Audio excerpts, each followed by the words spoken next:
Una buona giornata, ben ritrovati, eccoci in diretta con una nuova edizione della nostra prima edizione, dunque la fascia con notizie e collegamenti dal territorio in cui vi aggiorniamo naturalmente delle notizie dell'ultima ora, ma torneremo naturalmente a parlare anche di politica dopo il pronunciamento della Corte Costituzionale arrivato nella serata di ieri, nel tardissimo pomeriggio serata di ieri, che ha animato necessariamente le nostre trasmissioni di politica di prima serata. La Corte Costituzionale che ha dichiarato inammissibile il referendum sull'autonomia differenziata, lasciando quindi che l'iter della legge prosegua. Ne parleremo tra poco. Chiedo gentilmente alla regia di sottoporvi subito il quesito inerente proprio a questa notizia. Autonomia, il referendum non ci sarà, è giusto secondo voi? Per rispondere di sì 0422 1626 691, per rispondere invece di no 0422 1626 690. Se ne parlerà ampiamente al Ring questa sera con Ferdinando Avarino a partire dalle 21. Ma dobbiamo andare alla cronaca subito perché la cronaca in particolare che ci arriva dalle strade, vi do una notizia battuta pochissimi istanti fa dalle agenzie: auto finisce in un canale nel Veneziano, morto il conducente. Allora, un attimo che vi leggo la notizia. I vigili del fuoco sono intervenuti ad Asseggiano, località in comune di Venezia, alla periferia di Mestre, per un'automobile finita in un canale al confine col territorio di Martellago. Un uomo, probabilmente il conducente, è stato ritrovato senza vita e non è stato ancora identificato. Non si esclude che il veicolo si trovasse nel fossato da parecchie ore quando è scattata la segnalazione di soccorso. Del caso si stanno interessando naturalmente le forze dell'ordine, vedremo poi se avremo ulteriori aggiornamenti. E si è sfiorata davvero la tragedia, ma c'è stato comunque un incidente molto grave questa mattina a Revine, siamo nell'Alta Marca trevigiana. Purtroppo l'ennesimo episodio di un ragazzo, una ragazza, uno studente che mentre va a scuola viene investito. Ci spiega tutto il nostro Christian Arboit, che è in diretta da Revine con Nicoletta Rizzetto, e vedo anche un ospite. Christian. Sì, Lina, buongiorno a te e a tutti i telespettatori di Antenna 3. Nicoletta Rizzetto vi mostra la strada provinciale via Marconi, dove questa mattina si è sfiorata la tragedia. Una ragazzina, una bambina di 11 anni è stata investita mentre stava andando a scuola. Vedete, questo tratto è tra due strisce pedonali. Nicoletta ve ne mostra uno, siamo davanti alla chiesa, però appunto la ragazzina, l'11enne, non stava attraversando le strisce pedonali, stava attraversando semplicemente la strada. Abita qui poco distante. Qui con me, lo saluto e lo ringrazio, lo conoscono tutti qui a Revine Lago, Massimo Bottega, che è storico titolare della macelleria. Lei che cosa ha visto e sentito questa mattina? Più ho sentito il colpo che passava l'auto, l'ho visto il zainetto e la busta di scuola e la ragazzina per terra. La ragazzina per terra? Sì. Era cosciente? Al momento no, poi sono andato a chiamare la mamma. E arrivato su, ho guardato, era cosciente. Quindi lei, signor Massimo, era all'interno del suo negozio che si trova lì. Nicoletta vi mostra il locale. Ha sentito il botto sostanzialmente? Sono uscito e ho visto. Quindi c'era una macchina ferma, sì, immagino? Sì, la macchina ferma, sì, non correva, era ferma, e una macchina che veniva dal senso contrario si è fermata subito, anche lui ha visto il fatto. E la ragazzina a terra, chiaramente sì. Lo zaino a terra e quant'altro. Inizialmente quindi non era cosciente? Inizialmente, come l'ho vista io, no, poi si è ripresa, sì. Poi si è ripresa, sul posto sono arrivati i sanitari del SU M118, l'elicottero anche. L'elicottero mi sembra che sia arrivato giù a Livelletti, l'ha portata giù. Ecco, perché è intervenuto l'elicottero di Padova. In quel momento non era disponibile l'elicottero di Treviso, l'11enne è stata portata al Caffoncello. Ho sentito poco fa i sanitari ed è fuori pericolo. Questa è la buona notizia. Lo stesso sindaco Massimo Magagnin, che ho sentito nei minuti scorsi, è in contatto con la madre. Lei, signor Massimo, proprio ha avvisato questa mattina la mamma? Sì, l'ho avvisato io, perché erano 2 mamme che accompagnavano i bambini a scuola e mi hanno detto vai giù a avvisare la mamma, e sono andato di corsa. Ecco, immagino siano stati momenti di anche sì, non sapevo neanche come dirglielo, insomma, praticamente, perché ho detto la bambina è cascata e è venuto di corsa. Ecco, l'importante è che adesso sia fuori pericolo e voi tutti fate il tifo per lei. Da chiaro, questo sì. Questa è una strada dove si corre, lei che insomma vigila su questa strada da tanti anni. Si corre, ma non è che andava forte questa macchina, era ferma, perché si è fermata giusto davanti dove è caduta la bambina, quindi è stato portato subito soccorso. Sì, no, tranquilla. Grazie infinite per questa testimonianza, signor Massimo.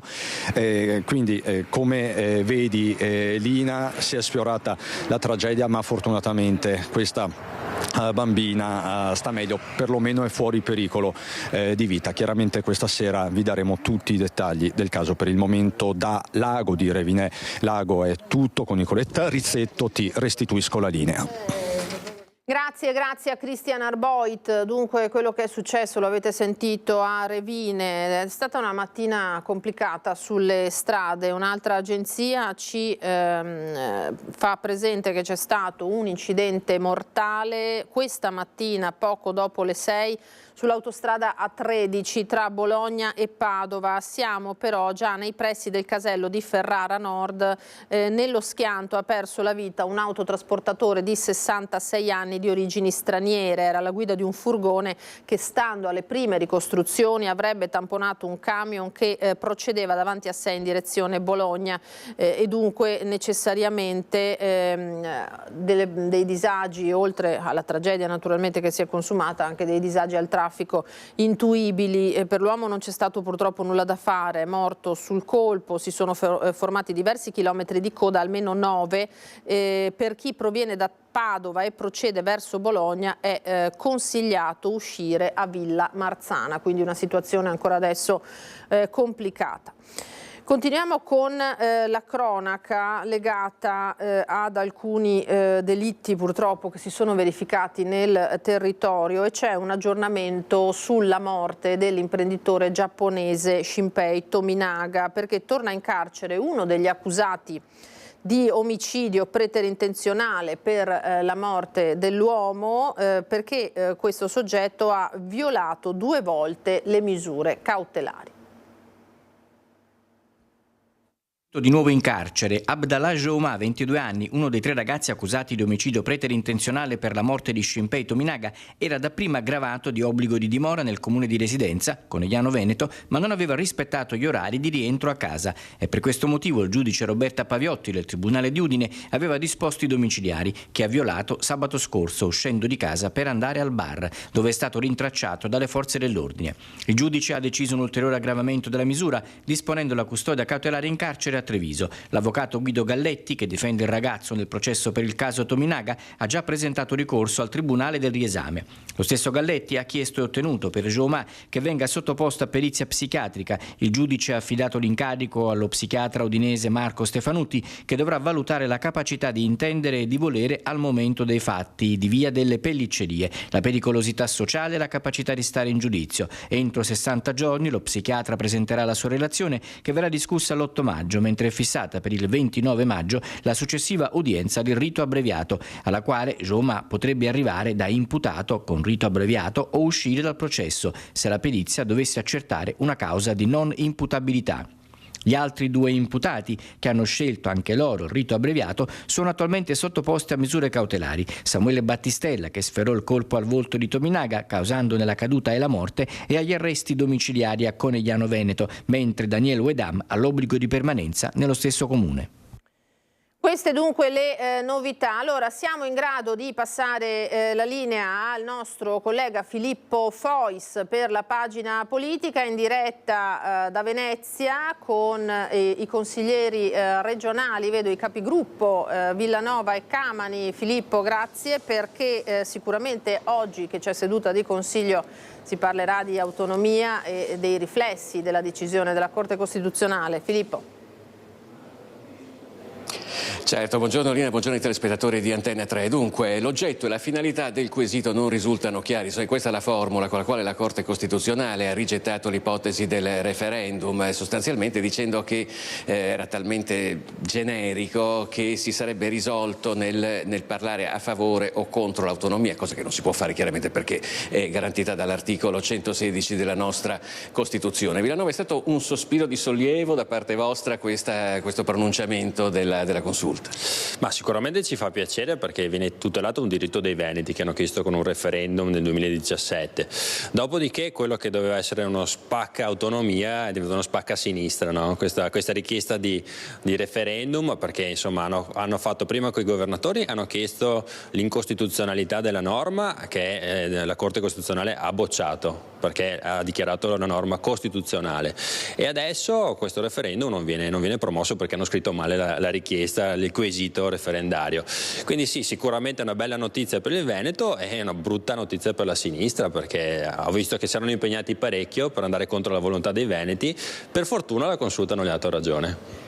Andate contro la volontà dei veneti? No, in realtà il quesito referendario era chiaro, chiedevamo di abrogare la legge Calderoli. Poi però, siccome ci ha già pensato la Corte Costituzionale con la sentenza precedente nei fatti a cancellare quella norma, oggettivamente era complicato abrogare una legge che è stata profondamente cambiata dalla prima sentenza. Noi l'abbiamo sempre detto, siamo contrari all'impianto sull'autonomia differenziata proposto dalla legge Calderoli, perché è un impianto fortemente divisivo che contrappone le regioni ricche alle regioni povere, che pretende una devoluzione eccessiva e massiva di materie che non sono compatibili con il testo costituzionale e che in qualche modo mina per queste ragioni l'unità del Paese. La Corte ci ha dato ragione, ha chiesto infatti di intervenire per cambiare profondamente la legge Calderoli, e oggi ovviamente siamo a bocce ferme e siamo al punto in cui il Parlamento deve finalmente fare la sua parte nel rispetto della Costituzione, rimettere le mani sulla legge Calderoli, renderla compatibile con quanto prevede la Costituzione al 116, al 117, ma anche all'articolo 5, che ci ricorda che l'autonomia esiste nel nostro sistema e nella nostra architettura istituzionale se inserita in un quadro in cui l'unità nazionale è salda. Attorno a questi principi noi, come sempre, siamo molto disponibili a ragionare. Meglio farlo nelle aule parlamentari, in una dialettica tra maggioranza e opposizione, piuttosto che a colpi di maggioranze nelle urne con i referendum. Su questo sono d'accordo. Ecco, effettivamente qui non si parla se ci debba essere un'autonomia, uno Stato federalista che comunque più o meno accomuna tutte le forze politiche, ma che genere di autonomia dare. Effettivamente, come ricordava la capogruppo del Partito Democratico Camani, la consulta ha avuto da ridire anche sulla legge Calderoli. Qualcuno dice addirittura che l'ha depotenziata di parecchio, contestando 7 punti. 7 punti che verranno corretti in aula, in Parlamento, con una manovra emendativa, ma che tutto sommato mantengono in piedi l'impianto di una legge. Tra l'altro sentivo quello che diceva la collega Camani sul fatto che è una legge che spacca il Paese. Io ricordo che questa legge è stata firmata da Sergio Mattarella, il Presidente della Repubblica, garante della Costituzione, e tra l'altro mi sembra che non sia iscritto alla Lega ma sia iscritto al PD, Sergio Mattarella. È un esponente del PD, è un esponente del PD. Beh, oddio, se vogliamo negare che Mattarella venga fuori dalle file del PD, ecco, Mattarella ha firmato la legge Calderoli sull'autonomia perché è prevista dalla Costituzione. Tutte le norme possono essere migliorate, questo non lo mettiamo in dubbio, però ci piacerebbe vedere una sinistra, soprattutto in Veneto, che non va costantemente contro la volontà dei veneti che si sono espressi con un referendum nel 2017 al 98,1%, ma che in qualche modo si mette a dare una mano per far arrivare questo diritto sacrosanto dei veneti alla nostra regione. E invece ce li troviamo sempre contrari, non hanno mai fatto una proposta che sia una sull'autonomia, e quindi sinceramente sappiamo che, come abbiamo visto ieri, siamo stati gli unici a difendere l'autonomia davanti alla Corte Costituzionale, continueremo probabilmente a essere gli unici, ma su questa strada noi vogliamo andare avanti per far arrivare un diritto sacrosanto ai veneti.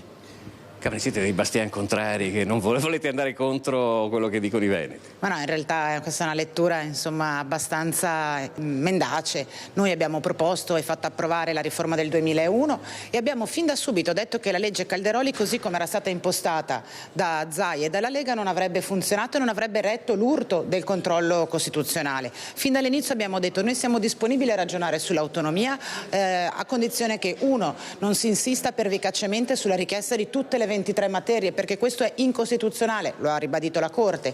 Abbiamo detto che non si può ragionare di materie totali, ma bisogna valutare funzione per funzione, ce l'ha detto anche la Corte e avevamo ragione.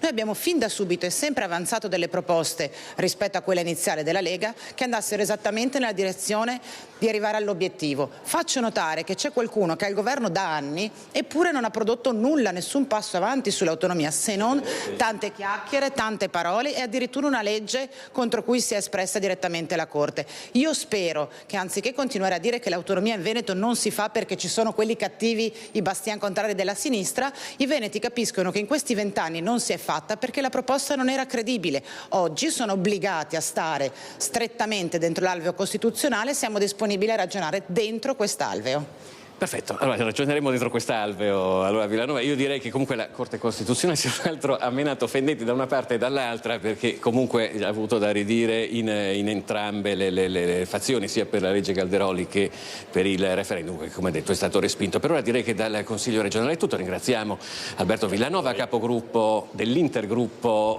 Liga Lista Zaia, e Vanessa Camani del Partito Democratico. Grazie. Lina, te la linea.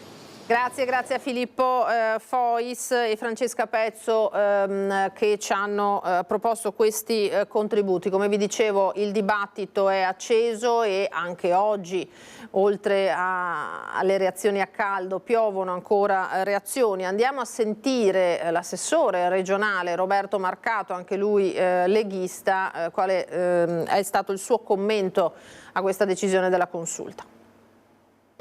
Veneto 1, Roma 0, finalmente. C'è un giudice a Roma e per una volta possiamo dire che è una bella giornata per il Veneto. Hanno respinto quella richiesta di referendum che avrebbe negato la volontà di un popolo, il popolo veneto. È una bella giornata per noi veneti.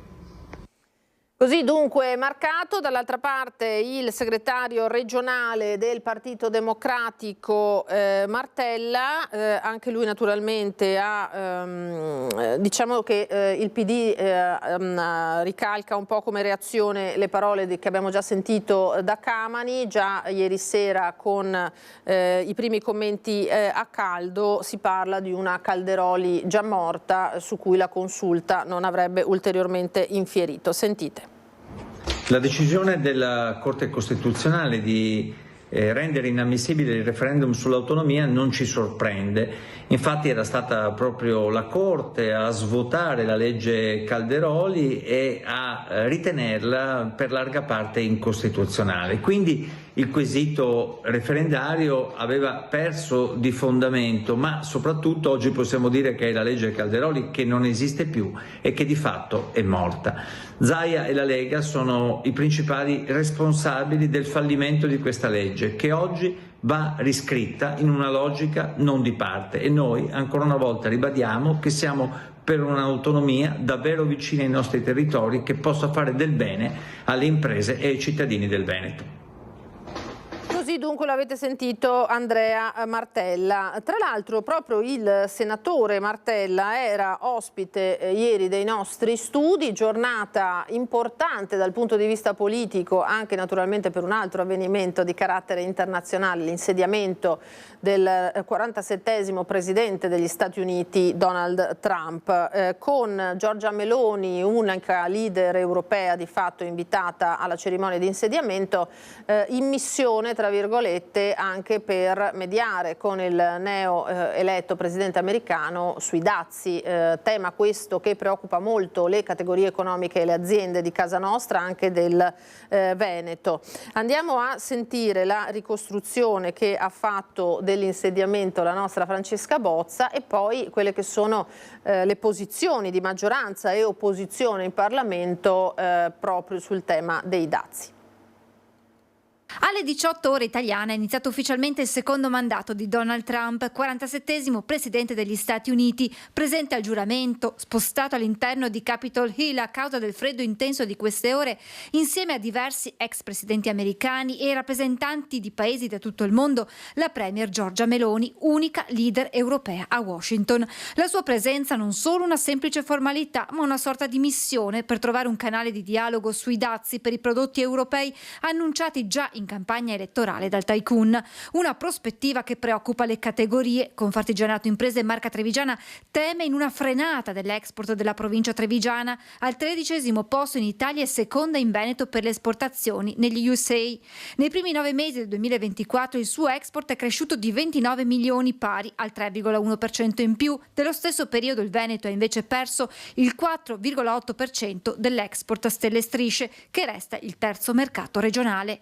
La Presidente del Consiglio, che prima della partenza per l'America aveva avuto un confronto con la Presidente della Commissione europea, von der Leyen, in un momento di pausa tra le varie celebrazioni della giornata, ha avuto un colloquio con Trump, al centro proprio la questione dazi. Mi auguro che si possa lavorare per evitare una politica di questo genere che rischierebbe davvero, penso alle nostre aziende medie e piccole, di dare un colpo molto pesante. Mi auguro davvero che la Presidente Meloni, che è l'unica esponente che è stata invitata europea ed è lì oggi a Washington, sappia far valere gli interessi italiani. Ecco, prima gli italiani, prima i veneti, prima di altri, ecco, forse è bene ricordarcelo. Certo invece del ruolo che potrà avere la premier Meloni da qui ai prossimi mesi con Trump, il presidente della 9ª commissione permanente al Senato, Industria, Commercio, Turismo, Agricoltura e Produzione Agroalimentare, Luca De Carlo. Qualcuno dimentica però che il governo Biden 2 miliardi di dazi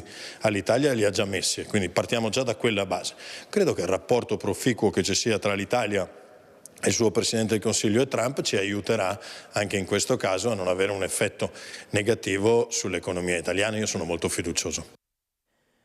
Presidente Trump, che ieri ha parlato anche di Green Deal, uscita dell'America, degli Stati Uniti d'America da quelli che sono i percorsi di politiche ambientali e di riduzione del surriscaldamento del pianeta. D'altro canto, l'altra faccia della medaglia sono i roghi naturalmente a Los Angeles, e proprio rispetto agli incendi che hanno devastato la città, abbiamo la testimonianza di Bruno Bozzetto, un imprenditore orafo vicentino che risiede negli Stati Uniti dal 2021. Grande la preoccupazione ora per l'impatto economico che questa devastazione ha comportato. A raccogliere la sua testimonianza il collega Daniele Garbin insieme a Simone Squarcina.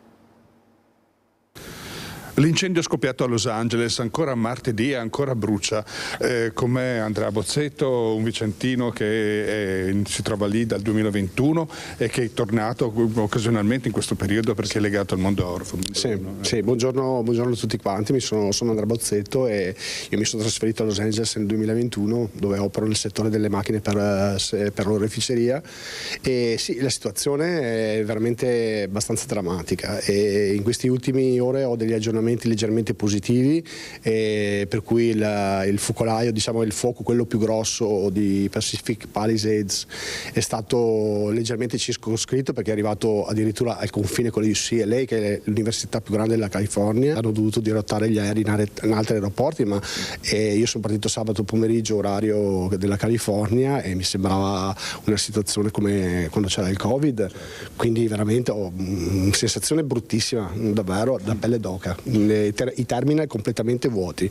Si parla così di un'ipotesi di danni in questo oggi proprio di circa una stima intorno ai 250 miliardi di dollari, no? E potrebbero anche non finire, visto che saliranno. E quindi è un grosso problema per le assicurazioni. Era stato detto anche che le assicurazioni avevano anche evitato di contrattare dei contratti proprio perché evidentemente sentivano il rischio, era così. C'era un problema che magari era già sentito e quindi diventa anche un problema finanziario anche con ricadute. Grossissimo. Credo che le assicurazioni assicurazioni non siano in grado di gestire la situazione, perché è diventata veramente tanto grave. Non si sa quando si spegnerà questi incendi, non so quando finiranno, e più andranno avanti più ci saranno conseguenze per le agenzie di assicurazioni. So che una parte verrà data dal governo della California e comunque dei contributi verranno forniti, non so in che parte perché ancora adesso non si parla di queste cose qua, però so insomma che le tante assicurazioni stanno dichiarando bancarotta e non saranno più in grado di gestire la liquidità delle polizze assicurative che hanno confortato i clienti fino adesso, quindi è veramente una situazione dannosa sotto questo punto di vista. Ecco, intanto la ringraziamo. Lei sa che tornerà, vero, a breve, era qui per la Fiera dell'Oro, tornerà lì alla sua compagna? Sì, appena terminata la Fiera dell'Oro ritornerò lì, e sperando che l'aria sia un po' più pulita, perché negli ultimi giorni non abbiamo respirato niente di positivo, e qui a Vicenza invece l'aria è un po' più buona, ecco, sotto un certo punto di vista, quindi insomma spero che entro questi giorni qua riescano a finalizzare, insomma a spegnere, perlomeno a spegnere, poi i detriti che ci sono insomma fanno davvero paura.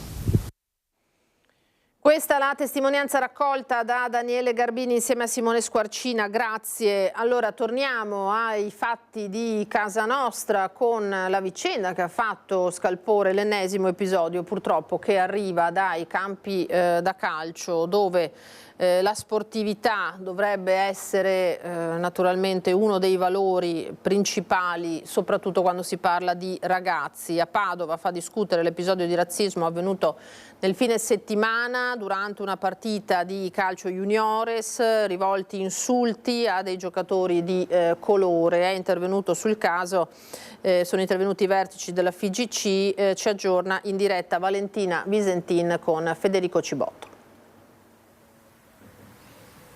Proprio così, dispiace perché i protagonisti di questa storia sono tutti giovanissimi e il messaggio che dovrebbe trasmettere il calcio è un messaggio di aggregazione, è un messaggio educativo. Eppure nei campi che vedete alle mie spalle, dove gioca il Real Padova, 3 giovanissimi calciatori di questa squadra nel fine settimana sono stati insultati con degli epiteti razzisti dalla panchina della squadra avversaria. Un episodio che fa davvero male, perché appunto poi non solo gli insulti sono stati rivolti in campo, ma sono stati anche scritti in un post su un sito internet che viene utilizzato per controllare la classifica e i vari tabellini. Un post che sarebbe stato scritto da un giocatore della squadra avversaria e che poi è stato rimosso. Sulla vicenda ovviamente verrà fatta chiarezza, in primis lo chiede anche la FIGC Veneto, che ha parlato di episodio davvero grave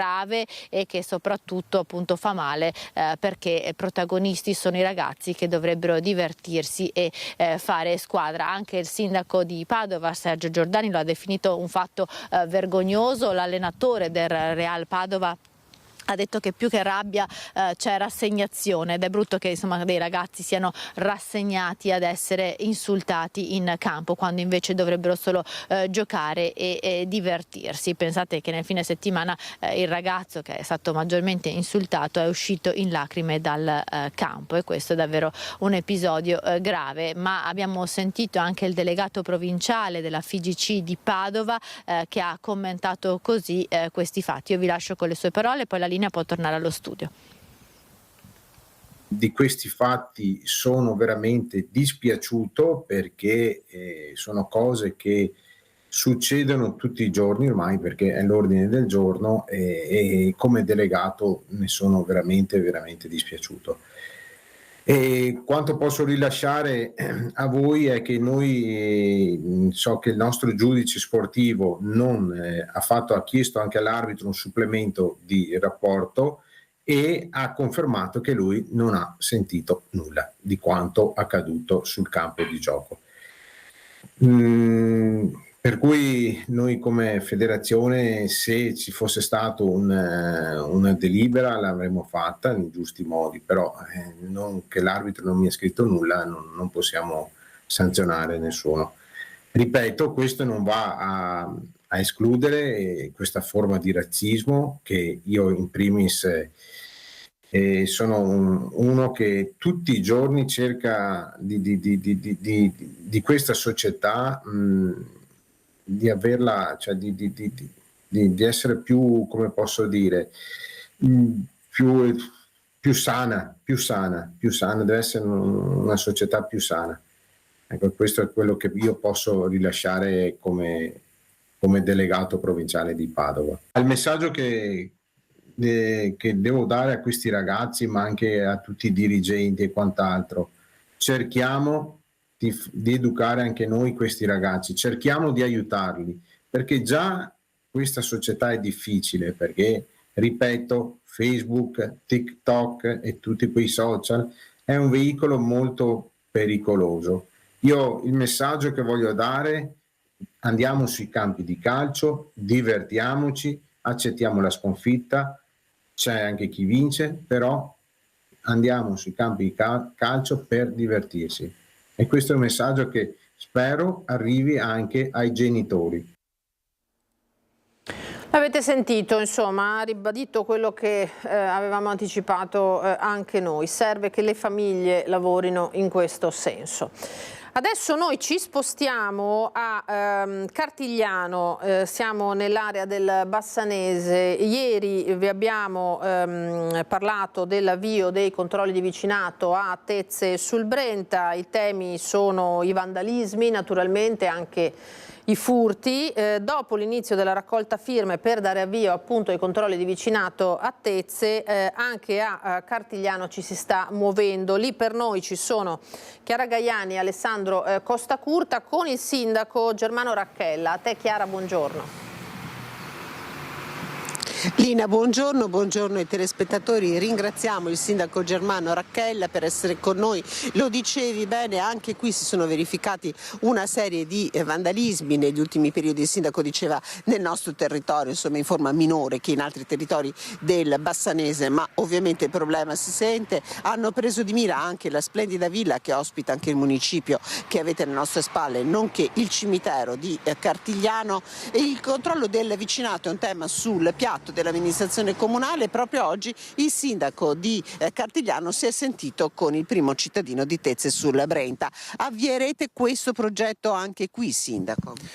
Beh, dopo aver sentito il sindaco di Tezze sul Brenta, Luigi Pellanda, penso che prendiamo in seria considerazione di avviare anche noi il progetto.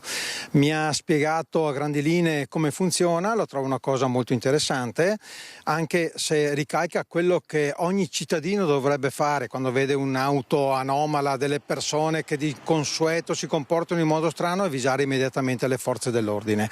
Comunque ci attiveremo, faremo anche noi quello che appunto viene l'iter previsto e poi comunicheremo al prefetto appunto le nostre decisioni.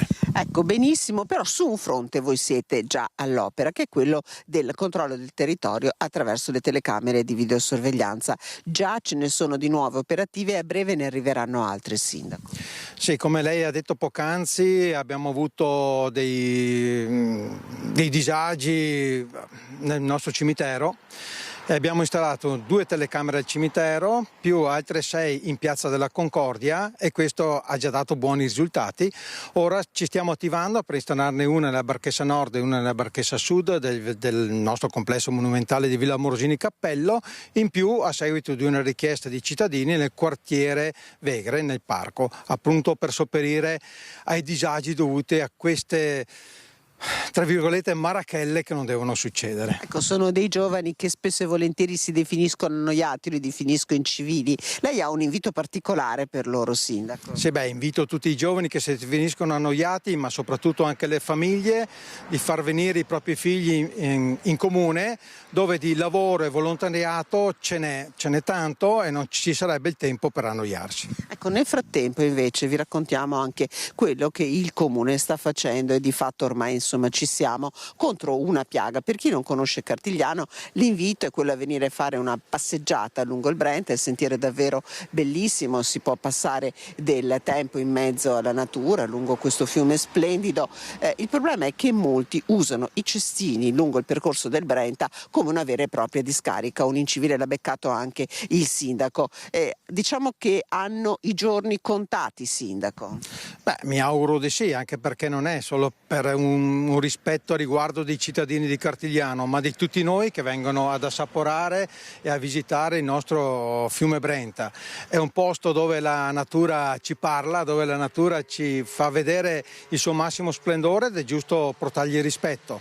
Purtroppo abbiamo questa piaga che chi viene a passeggiare poi lascia i propri rifiuti lungo il fiume Brenta, ma cosa ancora più grave è che abbiamo anche persone che i rifiuti di casa li portano lungo il fiume Brenta e questa è una piaga che dobbiamo in qualche modo riuscire ad emarginare. Lo stiamo facendo aderendo al progetto di ETRA delle fototrappole.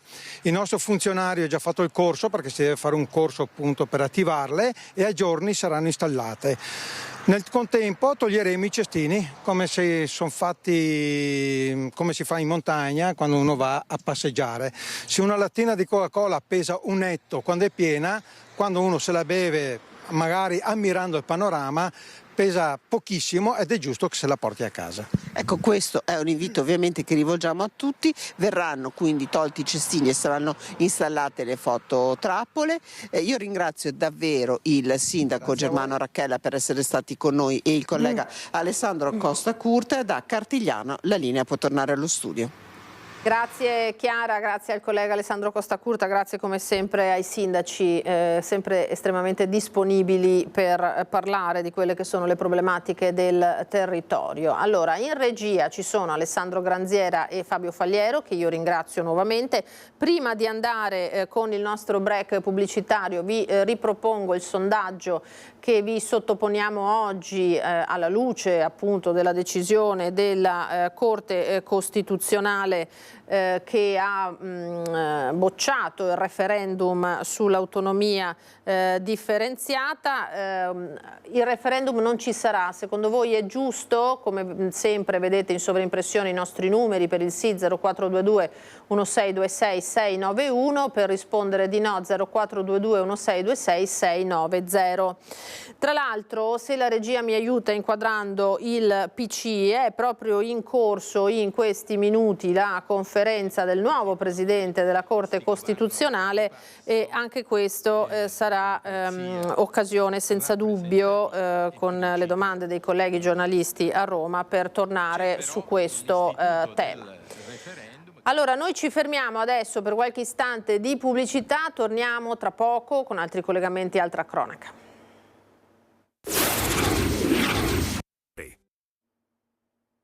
Ritorniamo in diretta da studio con la nostra prima edizione, bentrovati. Allora andiamo avanti con la cronaca, chiedo cortesemente alla regia di inquadrare il PC di studio sulla pagina del settimanale diocesano della diocesi di Treviso, La Vita del Popolo, perché arriva la notizia della morte di Monsignor Lucio Bonora. Lutto in diocesi, si è spento a Roma. Monsignor Bonora è morto questa mattina al Policlinico Gemelli di Roma dopo una breve malattia, aveva 73 anni, sacerdote trevigiano originario di Caerano San Marco, da molti anni a servizio della Santa Sede come ufficiale nella Segreteria di Stato e dal 2015 nominato da Papa Francesco giudice del Tribunale Ecclesiastico dello Stato della Città del Vaticano. Monsignor Bonora era autore di numerose pubblicazioni storiche sulla diocesi di Treviso, studi sulle figure di sacerdoti e vescovi, ha curato in modo particolare molti testi sulla figura del ministero di Monsignor Andrea Giacinto Longhin, vescovo di Treviso dal 1904 al 1936, beatificato da Giovanni Paolo II nel 2002.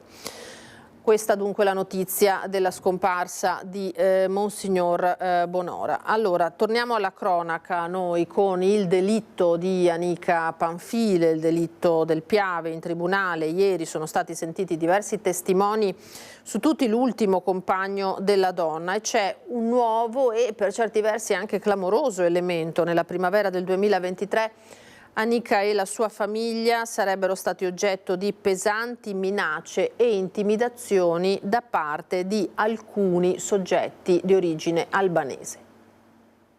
Il fatto che nei primi giorni di maggio fossero andati all'interno dell'abitazione a minacciare, e ciò aveva creato scompiglio e terrore nella famiglia. Non so se si tratti di una banda o di cos'altro, perché il test è fondamentale. Il convivente della signora Panfile ha dichiarato di non ricordare nulla. Anica e la sua famiglia stavano vivendo in un clima di intimidazioni e minacce già da tempo, ben prima della scomparsa della donna giovedì 18 maggio 2023 e del ritrovamento del cadavere la domenica successiva sul Piave a Lovadina di Spresiano. La nuova carta della difesa di Franco Battaglia, l'ex primula rossa accusato dell'omicidio volontario e dell'occultamento del corpo della 31enne, sta nei faldoni depositati in corte d'assise, contenenti le chat intercorse tra la donna e il suo ultimo compagno, Luigino De Biasi, con cui conviveva a Treviso insieme ai 4 figli. Che la vita di Anica fosse profondamente segnata non è una novità. La prostituzione, forse indotta anche dall'ex marito, oggi in Romania, la cocaina, le difficoltà economiche, ma che ci fossero degli albanesi che la stavano minacciando e che per questo erano stati pure in casa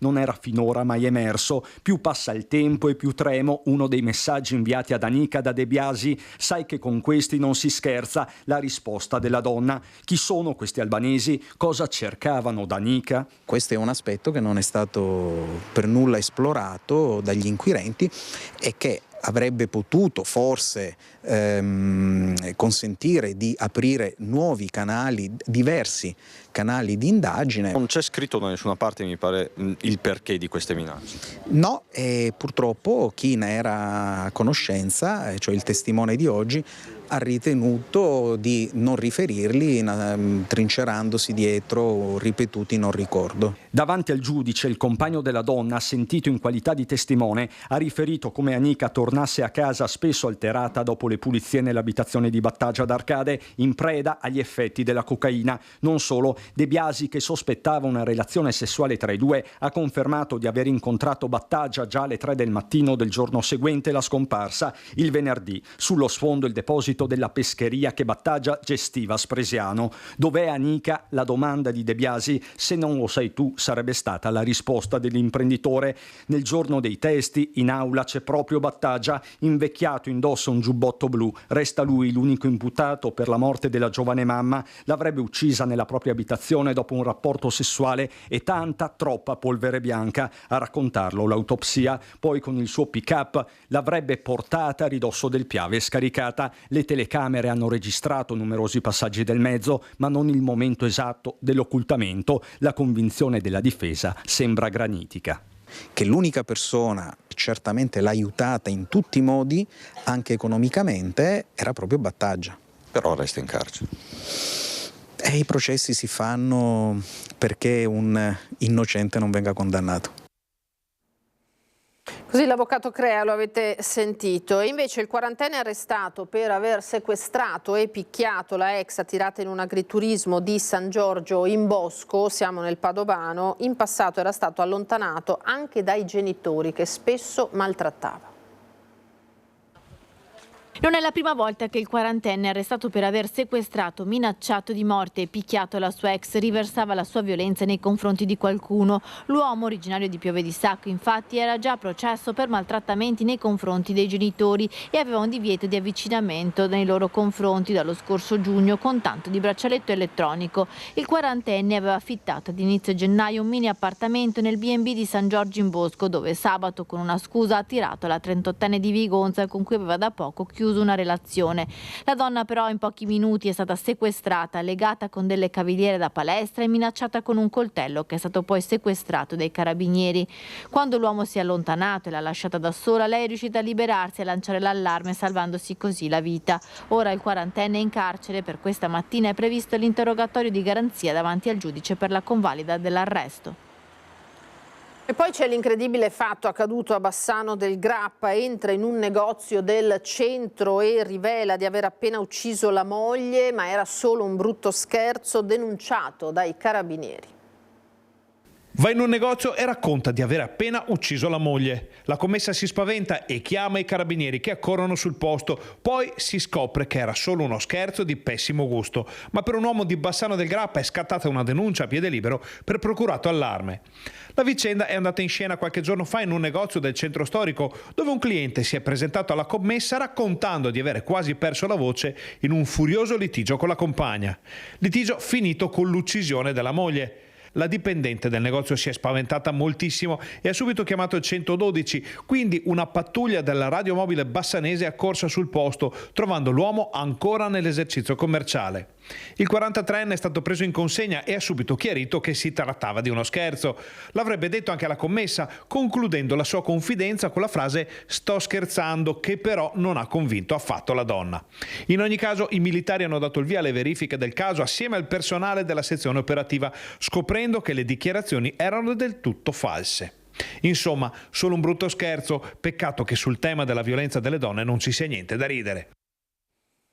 Questo dunque è lo scherzo davvero di cattivo gusto a Bassano. E poi ci sono gli aggiornamenti sul caso della donna di 72 anni trovata morta a Farra dal Pago nei giorni scorsi. Il sostituto procuratore di Belluno, Simone Marcon, ha incaricato la medicina legale del San Martino di eseguire l'ispezione esterna del cadavere di Fiorella Galeazzi. L'esame dovrebbe bastare per stabilire con ragionevole certezza le cause del decesso della donna. Sono sempre più flebili i sospetti che dietro la morte di Fiorella Galeazzi si celi un reato. C'era attesa oggi per la decisione del PM Simone Marcon, che avrebbe dovuto conferire l'incarico per l'autopsia. Invece si è appreso che il sostituto procuratore ha delegato alla medicina legale del San Martino di Belluno di eseguire una ispezione cadaverica esterna non invasiva, e questa dovrebbe bastare a individuare le cause del decesso della 72enne trovata priva di vita venerdì mattina all'Adiaccio, riversa sull'asfalto a poche decine di metri dalla sua casa, 66A della frazione di Buscole di Alpago. L'esame sarà eseguito mercoledì prossimo dall'equipe del dottor Matteo Sponga.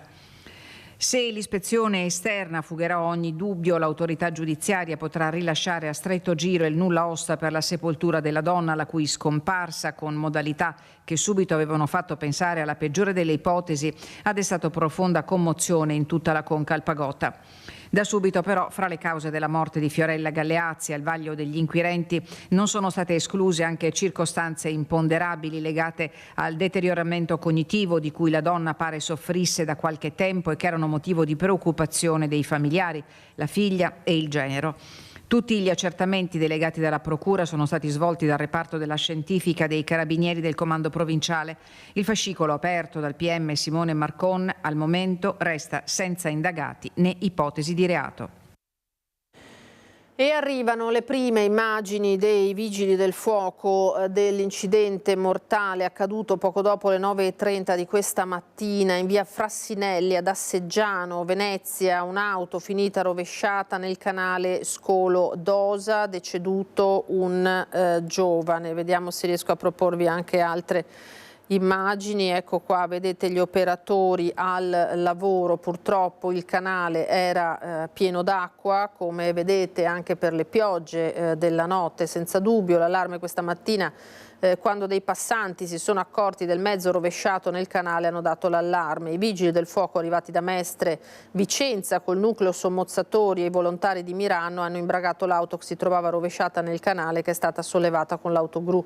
L'autista è stato subito estratto. Purtroppo il medico del SUEM ha solo potuto constatare la morte del giovane uomo, la cui identità al momento non siamo ancora in grado di fornirvi. Ecco qui l'auto che è stata, lo vedete, tirata fuori dall'acqua. I sommozzatori hanno eseguito una perlustrazione in acqua del canale per escludere naturalmente la presenza di altre persone. Sul posto la polizia locale e i carabinieri per determinare anche l'orario di quando la macchina è finita rovesciata nel canale. In corso di ultimazione le ultime operazioni da parte dei vigili del fuoco. Non si esclude dunque che potesse essere da ore all'interno di questo canale la macchina di questo giovane uomo. Ora torniamo a Venezia, al Palazzo del Consiglio regionale con il nostro Filippo Fois insieme a Francesco Apezzo. Vedo un altro ospite, Luca Spavanetto, esponente di Fratelli d'Italia. A te Filippo. Esatto, capogruppo di Fratelli d'Italia, oggi stiamo muovendo ai massimi livelli, anche perché l'argomento è di quelli sensibili, cioè l'autonomia del Veneto e questa sentenza della Corte Costituzionale che ha bocciato il referendum abrogativo della legge Calderoli. Come è stata presa in casa Fratelli d'Italia? Ma credo che sia stata presa bene per il semplice motivo che grazie al governo Meloni l'iter sull'autonomia ha ripreso piede subito già nell'inizio 2023, quindi a qualche mese dell'insediamento del governo, e quindi la volontà, confermata anche dall'ultima conferenza stampa della Premier, è quella di portare avanti la legge e portarla a compimento. Senta, c'è da dire che comunque anche questa legge ha avuto la consulta ha avuto da ridire anche sulla legge, tant'è vero che qualcuno dice che è stata molto depotenziata rispetto a come era in origine. No, semplicemente c'erano delle questioni di parziali illegittimità, perché bisogna dire le cose come stanno, e quelle naturalmente verranno corrette nell'iter parlamentare. Il Presidente Balboni nella Commissione Affari Costituzionali porterà avanti questa cosa, l'ha già confermato proprio nella conferenza stampa di ieri, e penso che grazie anche al lavoro del Ministro Calderoli, che ha confermato la volontà da parte della Premier Meloni di portare avanti questo procedimento, verrà fatta la legge più completa e più utile naturalmente alle regioni possibile. Già che ci siamo, ha citato più volte la Premier Meloni, che era all'insediamento del Presidente Donald Trump. C'è molta preoccupazione in Veneto per i dazi che potrebbero essere messi negli Stati Uniti d'America. L'Italia ha 60 miliardi di export verso gli Stati Uniti, il Veneto è una delle regioni che esporta di più. Ma io credo che proprio questo rapporto e questa costanza nei rapporti internazionali, perché non l'abbiamo visto solo con il Presidente degli Stati Uniti, che sicuramente è una delle persone più importanti a livello mondiale, ma l'abbiamo visto sia con la Cina che con i paesi arabi, piuttosto che all'interno dell'Europa, e quindi penso che questo sia di tranquillità rispetto a un mercato che naturalmente adesso il Presidente degli Stati Uniti recita una parte, ed è giusto che sia così per l'interesse naturalmente degli Stati Uniti, ma penso che la collaborazione con l'Europa sia il primo interesse che gli Stati Uniti hanno. Perfetto, lei è ottimista, quindi va bene. Lina, io ti restituirei la linea. Grazie Filippo, continua a cercarci ospiti naturalmente per parlare di questo referendum bocciato e di come si proseguirà adesso in materia di autonomia. Prima di andare al prossimo servizio torniamo sulla cronaca che arriva dalla città di Treviso e in particolare tutti i disagi legati alla violenza spesso e volentieri giovanile. Andiamo nell'home page della Tribuna di Treviso perché il ministro Nordio ha fatto delle dichiarazioni che potrebbero non piacere al sindaco Mario Conte. Treviso sicura, ma che, dice il ministro della giustizia, i cittadini hanno paura di passeggiare in centro. La dura presa di posizione del referente di Fratelli d'Italia, che si è incontrato tra l'altro nella mattinata di ieri proprio con il gruppo di Fratelli d'Italia di Treviso. Sono nato in una Treviso che era sicura, bella e vivibile, oggi la situazione è inaccettabile. Questa è la presa di posizione del ministro della giustizia. Tra l'altro nei prossimi giorni dovrebbe essere convocato il comitato in cui anche per Treviso si potrebbero decidere le famose zone rosse. E poi c'è l'ennesima rapina in centro messa a segno da 3 giovanissimi già noti alle forze dell'ordine, notizia delle scorse ore, 3 denunciati, tra loro un 16enne già ampiamente noto, considerato responsabile della rapina di Piazza Pio X e delle minacce a 2 controllori MOM armato di coltello. Siamo riusciti in poco tempo a dare un volto agli autori di questo fatto. Rapine, minacce, comportamenti intimidatori è una lista che diventa sempre più lunga, quella degli episodi violenti a carico del gruppetto di minorenni che imperversa tra il centro di Treviso e via Roma. I carabinieri della stazione di Silea hanno denunciato a piede libero per rapina in concorso 3 giovanissimi, 15, 16 e 17 anni, residenti nell'Interland del capoluogo e con precedenti di polizia alle spalle, per aver rapinato dell'iPhone lo scorso 10 gennaio in Corso del Popolo uno studente di 15 anni di origini brasiliane mentre aspettava l'autobus. Tramite i sistemi di videosorveglianza che chiaramente ci danno una grossa mano, siamo riusciti a dare un volto a questi ragazzi che purtroppo sono comunque conosciuti anche per pregressi episodi. In particolare il sedicenne che sta inanellando in questi giorni una sfilza di reati. Non ultimo quello di Piazza Pio X. Anche in quel caso una rapina compiuta in gruppo ai danni di un 17enne al quale erano state portate via le cuffiette. Di ritorno dall'udienza di convalida aveva minacciato con il coltello 2 controllori MOM. I carabinieri hanno perquisito le abitazioni dei 3 ragazzi che la vittima stessa aveva riconosciuto. Abbiamo trovato gli abiti con i quali hanno commesso il reato, nel senso che indossavano al momento del fatto. E poi ci sono le immagini davvero impressionanti e necessariamente parzialmente coperte del pestaggio che si è verificato per strada. Siamo a Porto Gruaro, nei pressi della stazione ferroviaria, picchiato a calci e pugni di fronte al bar, il ragazzo a terra, lo vedete, un pestaggio violento che qualcuno ha anche ripreso col cellulare. Ora quel video è in possesso, eccolo qua, dei carabinieri che stanno indagando per trovare i responsabili. Vittima del branco un ragazzo rimasto ferito e poi accasciatosi a terra per alcuni secondi. Nel video si vede anche un'auto che stava circolando, costretta a fermarsi perché la gang era entrata in azione. Il ragazzo non si è voluto fare assistere dal personale medico del SUEM 118. Al momento non risulta presentata alcuna denuncia, ma non è escluso che possa decidere di farlo in un secondo momento. Di nuovo nel Padovano adesso, dopo l'arresto dei rapinatori della giovane mamma aggredita nel quartiere della Sacra Famiglia a novembre mentre era con la figlia neonata, ha denunciato per ricettazione un terzo straniero che usava il cellulare rubato. In tasca aveva un cellulare che a novembre era stato rubato ad una 35enne padovana cerchiata e rapinata da 2 nordafricani mentre stava rientrando a casa con la figlia neonata. Un 19enne tunisino richiedente asilo è stato denunciato per ricettazione. Il giovane è stato trovato in possesso dello smartphone rapinato lo scorso 5 novembre.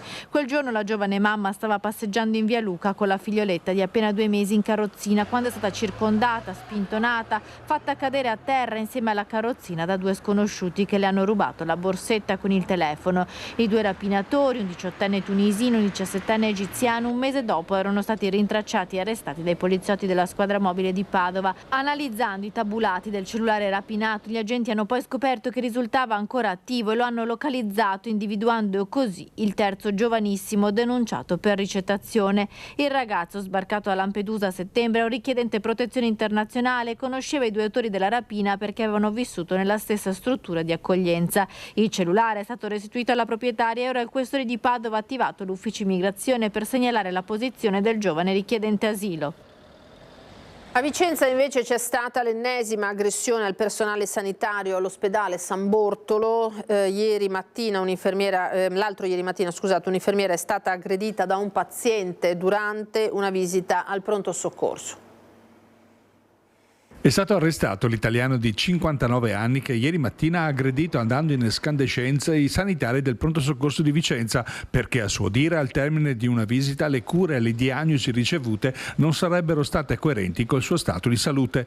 Attualmente l'uomo è ristretto in una delle camere di sicurezza della questura in attesa dell'udienza di convalida. Una misura restrittiva inedita per Vicenza che soddisfa il personale infermieristico. Qui a Vicenza è la prima volta che viene applicata la nuova legge che è stata approvata lo scorso ottobre, che prevede l'arresto di chi agisce con violenza nei confronti del personale sanitario. In questo caso, insomma, in flagranza di reato, la legge prevede anche in flagranza di ferita. Cosa significa? Che anche a distanza di tempo le forze dell'ordine possono agire nei confronti di questi criminali che mettono le mani addosso agli operatori sanitari. A farne le spese più gravemente un'infermiera percossa e raggiunta da un violento pugno, immediatamente è stata soccorsa dai colleghi. La collega chiaramente è scossa, è amareggiata per quello che è successo, ma allo stesso stesso tempo è anche determinato, una volta ripresa, a riprendere servizio e a garantire quindi tutto quello che facciamo noi infermieri quotidianamente, a garantire il diritto alla salute, diritto sancito dalla Costituzione. Ha subito sicuramente un colpo di natura traumatica, ecco, diciamo così, allo stesso tempo ha subito anche un colpo di natura psicologica, perché ripeto, noi infermieri nel momento in cui andiamo in reparto ad assistere i nostri pazienti lo facciamo non aspettandoci chiaramente episodi di violenza nei nostri confronti. L'ennesima aggressione in sanitaria ha però riportato alla ribalta alla cronaca il fenomeno. Per scoraggiare questo tipo di comportamenti è stato predisposto un presidio di vigilanza privata, ma non basta. In Consiglio Comunale è prevista la discussione del ripristino H24 anche della Polizia di Stato, attualmente presente solo in alcune fasce orarie settimanali. C'è una proposta, so che c'è un'interlocuzione e so che c'è a gran voce una richiesta di un posto di polizia aperto H24, anche perché la nostra collega non solo è stata aggredita, non solo ha subito dei danni fisici, ma si è dovuta recare di persona in questura, quindi allontanarsi dal luogo di lavoro per poter sporgere denuncia e per procedere con tutte quelle che sono le azioni successive a questo episodio. Quindi ciò che chiediamo a gran voce è una tutela ed è quello di poter lavorare in sicurezza. Penso che sia la base. Torniamo sul caso del cooperante del Lido di Venezia, Alberto Trentini, detenuto in Venezuela da 2 mesi. L'agenzia ANSA batte una dichiarazione della famiglia Regeni, la famiglia di Giulio Regeni, morto, lo sapete, ricercatore morto drammaticamente in Egitto. La nostra famiglia è molto vicina a quella di Alberto Trentini, è quanto afferma Paola Defendi, madre di Giulio Regeni, in riferimento appunto al cittadino italiano arrestato in Venezuela il 15 novembre scorso. La madre di Regeni dovrà essere ascoltata oggi come testimone nel processo a carico di 4 007 egiziani accusati del sequestro e dell'uccisione del ricercatore friulano. E per Alberto Trentini, per la sua liberazione, sono già più di oltre 36.000 le firme raccolte. Libertà e diritti per Alberto. Mentre proseguono in via riservata i contatti per arrivare a una rapida soluzione, continua la mobilitazione per chiedere la liberazione del cooperante 45enne del Lido di Venezia, arrestato in Venezuela lo scorso 15 novembre mentre partecipava a una missione umanitaria con una ONG. La petizione lanciata sulla piattaforma online change.org domenica alle 18:40 aveva già raggiunto oltre 36.000 adesioni per chiedere che Alberto possa tornare a casa. L'obiettivo è raggiungere quota 50. Cari amici, oggi vi parlo di una situazione che mi tocca nel profondo, si legge nella petizione. Alberto, un caro amico che conosco da più di 20 anni, è prigioniero in Venezuela, senza alcun contatto col mondo esterno. È stato arrestato, continua, mentre svolgeva il suo lavoro per un'organizzazione impegnata a portare aiuti a chi sta vivendo una grave crisi. Non solo sta affrontando un incubo personale, ma sta accadendo senza che neanche la sua famiglia possa avere notizie dirette. Chiediamo giustizia, la sua liberazione, chiediamo che qualcuno faccia luce su questa situazione terribile. Insieme possiamo fare la differenza. Una lettera è stata inviata anche a Papa Francesco, mentre il patriarca di Venezia, costantemente informato sulla vicenda, ha garantito la sua preghiera e la sua vicinanza alla famiglia. Ci fermiamo adesso per un rapido break, torneremo tra poco per parlare di influenza.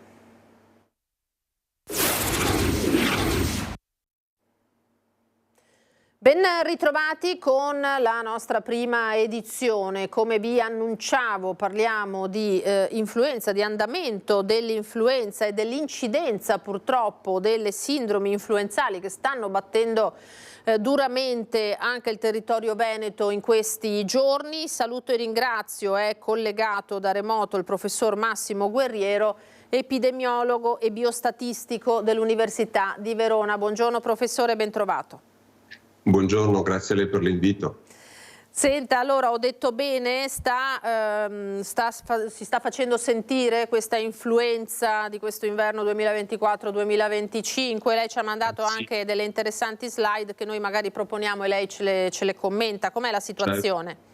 Certo, volentieri. Sì, siamo in piena espansione, come stavate facendo vedere dalla prima slide, che mostra appunto l'andamento della incidenza.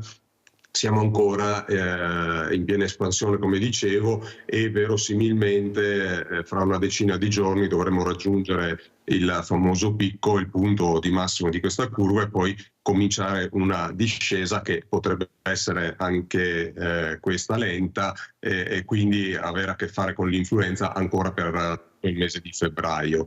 Ecco, questa slide è molto interessante perché alcuni avevano già chiamato mediaticamente picco quello che invece noi tecnicamente chiamiamo dente, quel pezzettino di curva indicato dalla freccia rossa, perché c'è qualche in problema? prossimità del picco invece chi si intende un pochino di questi dati bene sapeva che ancora eravamo lontani, e che quell'andamento rosso che è stato disegnato in modo con la linea tratteggiata non era da attendersi. Senta, intanto ci spieghi quali sintomi presenta l'influenza, perché magari ci sono persone che si ritrovano con una febbre improvvisa alta e magari sintomi un po' misti e non si rendono ben conto se si tratti proprio dell'influenza di quest'anno. Beh, sono i sintomi classici di tutti gli anni, insomma, quelli che i medici ci hanno insegnato a riconoscere. Quindi la febbre, devo dire, è il campanello d'allarme principale, che poi si accompagna al mal di testa o quel raffreddamento che avete appena fatto vedere nel filmato. È chiaro che poi il medico è in grado di stabilire, quindi importante è sempre consultare il medico se si tratta di influenza oppure di altro. Allora, dottore, senta, questa slide invece cosa ci dice sull'influenza di quest'anno? Questa slide ci dice molto, perché questa slide tratteggia l'andamento dell'incidenza delle sindromi influenzali che abbiamo osservato nel 2021 Covid e nel 21 e 22, e siccome eravamo in lockdown e poi anche ci eravamo dati delle regole come l'uso della mascherina, la detersione delle mani, distanziamento sociale, oltre a tenere seppur parzialmente sotto controllo la diffusione del SARS-CoV-2, eravamo riusciti ad azzerare anche l'influenza, azzeramento che non siamo poi riusciti a mantenere negli anni. Possiamo andare nella slide successiva, perché già se guardiamo l'andamento dell'incidenza già del 22-23 e del 23-24, vediamo che l'influenza ha ripreso i livelli di incidenza tipici del periodo Covid. In particolare vi segnalo che l'anno 23-24, quindi la stagione influenzale dell'anno scorso, ha avuto il più alto livello di incidenza mai registrato nella storia, superando i 18 casi ogni 1000 abitanti.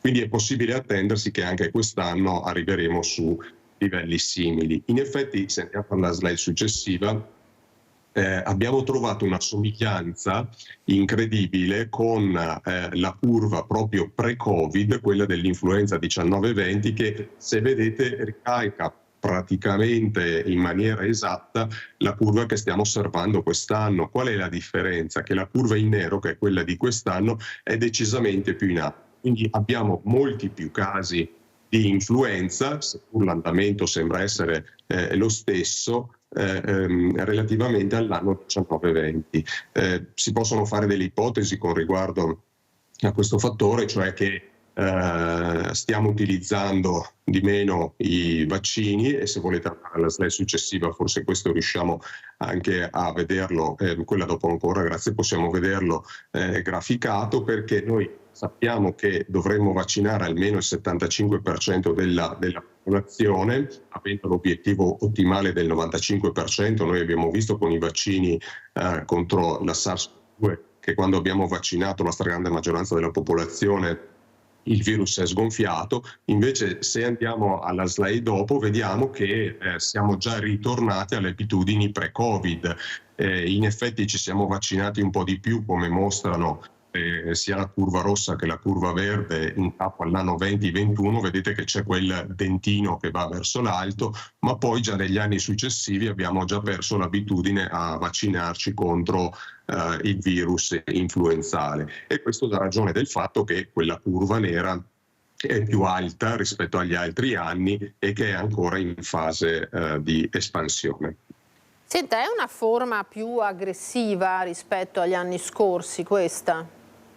Ma guardi, per questo ogni anno magari ci facciamo domande a riguardo, però molto dipende dai nostri comportamenti. L'abbiamo imparato bene di nuovo con SARS-CoV-2, quindi se noi utilizzassimo degli accorgimenti saremmo in grado, e l'abbiamo dimostrato durante SARS-CoV-2, di tenerla sotto controllo.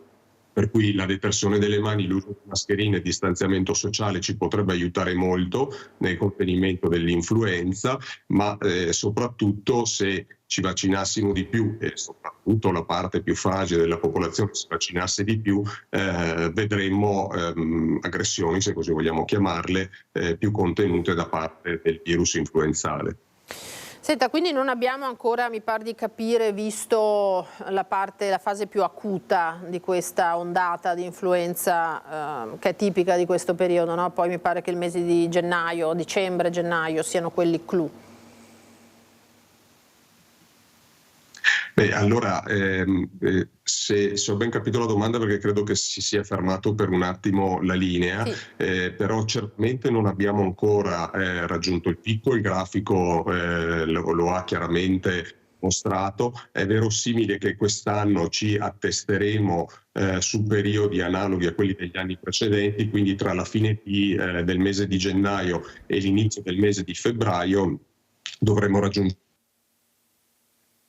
Aspetti che si è interrotto un attimo l'audio, professore. Il fatto di aver raggiunto il punto di massimo, forse abbiamo ancora problemi di linea. Sì, ogni tanto è andata via la voce, ma prosegua, vediamo se reggiamo.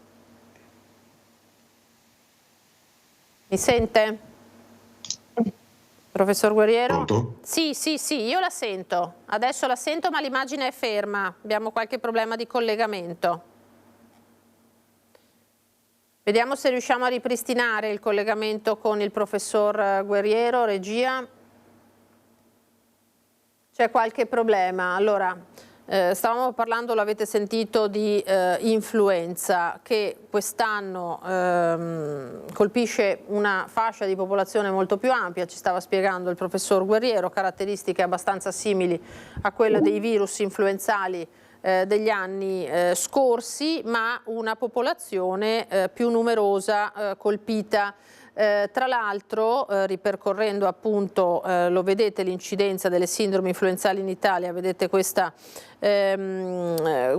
percorso, ecco, che fa il grafico a livelli molto più alti, quindi per intendere che molta più popolazione viene coinvolta in questa nuova ondata di virulenza, ed era interessante quello che il professore ci stava dicendo per quanto riguarda non solo le vaccinazioni, ma le buone pratiche, no? Cioè le vaccinazioni in testa, troppi pochi soggetti vaccinati, ma anche non disperdere quello che il Covid in qualche modo ci ha insegnato, l'uso della mascherina, soprattutto il lavaggio frequente delle mani e una sorta di isolamento, tra virgolette, o comunque di distanze, di opportune distanze per quanto riguarda i soggetti che già possano manifestare delle sintomatologie, e poi naturalmente tutto quello che è derivato dalle condizioni ambientali e dalla condizione stessa in cui si è. Vediamo se il professore si è ricollegato. Eccolo qua, professore.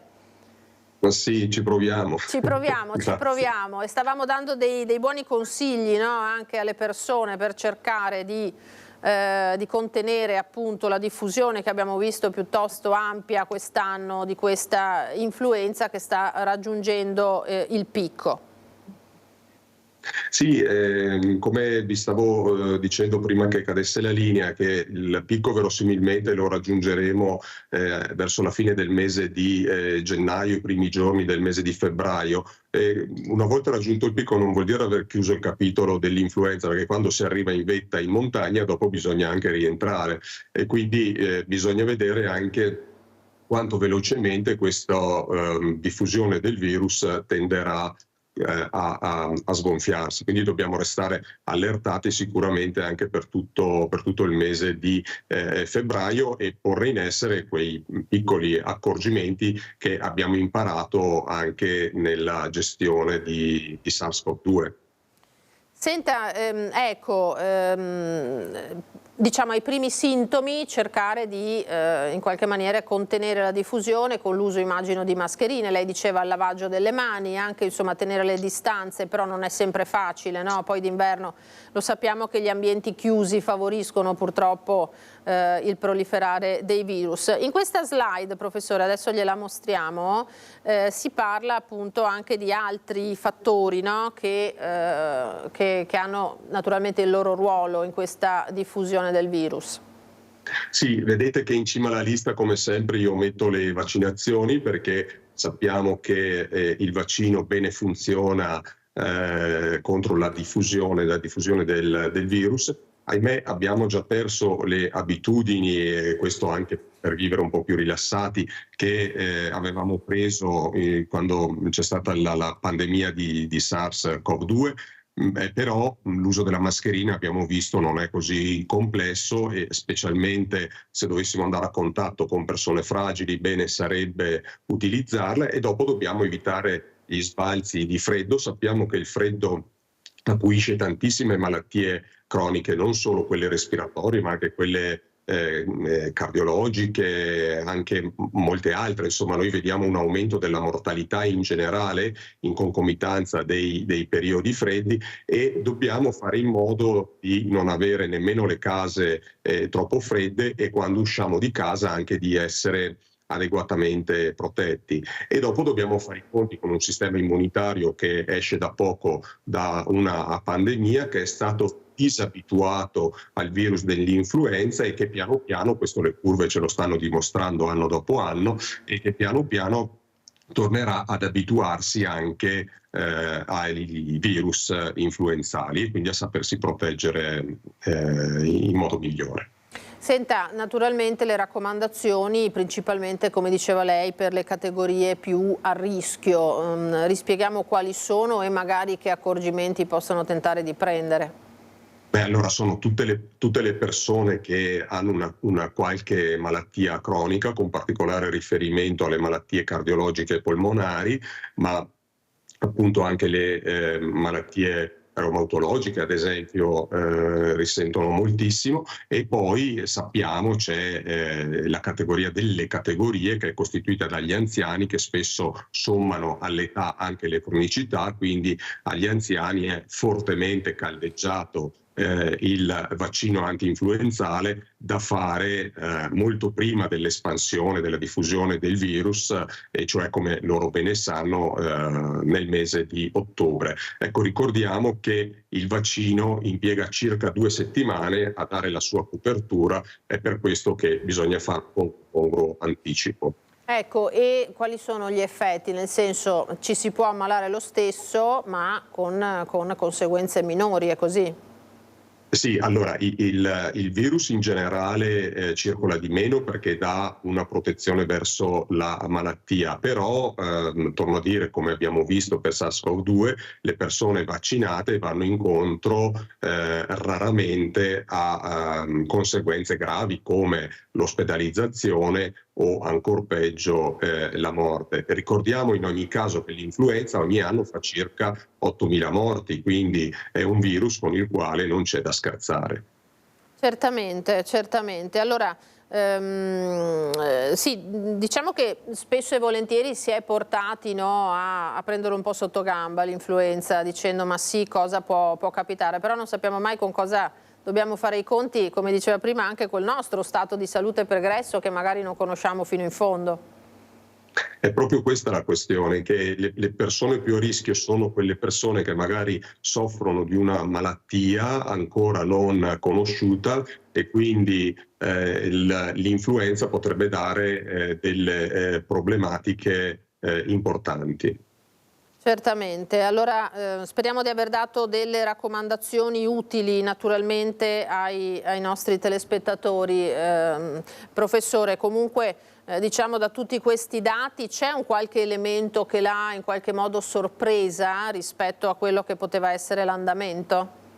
Sì, come vi dicevo mi ha sorpreso il fatto che la curva di quest'anno è praticamente sovrapponibile alla curva che noi abbiamo osservato l'anno proprio prima del Covid, 19-20, perché le due curve sono perfettamente sovrapponibili, forse la slide successiva, quella dopo ancora. Aspetti che la troviamo. Eccola qua, questa qua, vedete che le due curve, quella nera e quella arancione, sono praticamente sovrapponibili.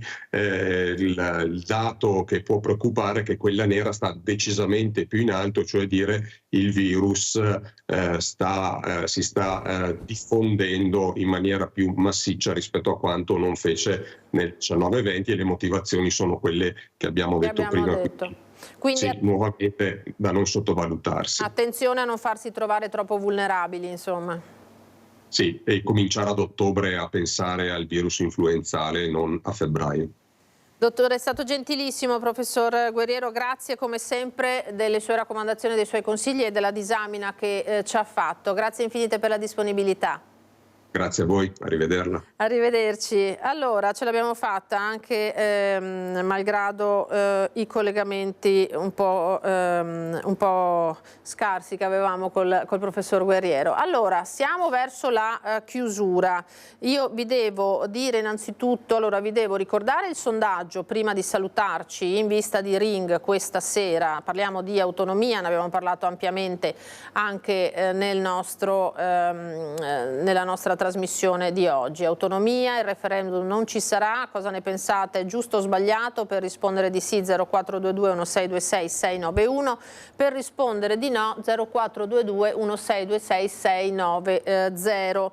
Vi ricordo naturalmente questa sera l'appuntamento con Ring. Il nostro Ferdinando Avarino avrà ospite innanzitutto Alberto Stefani, segretario della Lega del Veneto, ma è stato anche materialmente il promotore della legge in Parlamento. 21:15 gli ospiti politici per il dibattito: Laura Cestari della Lega, Said Caibi di Alleanza Verdi Sinistra, Luca Spavanetto, lo abbiamo visto poco fa, da Venezia di Fratelli d'Italia, Marco Zabai per il Partito Democratico. Dalle 22:20 si parlerà di un altro caso che ha fatto discutere i corsi di bengalese a scuola, che ha sollevato la reazione di Anna Maria Cisint, europarlamentare della Lega, ma sentiremo anche il punto di vista di Prince Ollader, rappresentante della comunità bengalese. Per quanto riguarda noi, vediamo se mi raccapezzo con i miei fogli. Allora noi chiudiamo qui la nostra prima edizione, grazie ad Alessandro Granzera e Fabio Falliero che sono in regia. Vi ricordo dopo di noi l'approfondimento dedicato ai temi della salute con gli specialisti dell'ULSS 2 Marca Trevigiana. Si parlerà della nuova area materno-infantile dell'ospedale Cafoncello di Treviso e avremo ospiti Paola Lago, direttore dell'unità di terapia intensiva neonatale dell'ospedale Cafoncello, e il direttore di ginecologia e ostetricia sempre del Cafoncello, il dottor Enrico Busato. Al termine, alle 14:30, come sempre il cinema. Ricomincio da noi, film inglese del 2017, una commedia, così poi si potrà passare qualche ora davvero di distrazione e di leggerezza. Grazie ancora per averci seguito, appuntamento ai telegiornali di questa sera, a tutti un buon pomeriggio, arrivederci.